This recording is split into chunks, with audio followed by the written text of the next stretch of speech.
You are looking at Julian's pronunciation guide, where we look at how to pronounce better some of the most mispronounced words in the world, like this other curious word. But how do you say what you're looking for today? Let's learn how to pronounce this word correctly. Yes, I know it looks pretty straightforward, pretty simple, but it's actually pretty interesting to look at how it is pronounced. So let's look at the British English pronunciation first, and it's pronounced as fibres. Yes, you've got a Z sound or a Z sound at the end, not an S sound. The R is essentially silent in British English, fibres. Now in American English you do pronounce the R.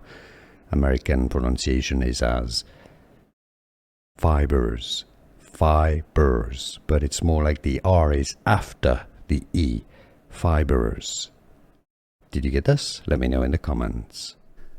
Here are more videos on how to pronounce more confusing words and names too many mispronounced. Like this video if you found it useful. I appreciate your support. I'll see you soon and thanks for watching.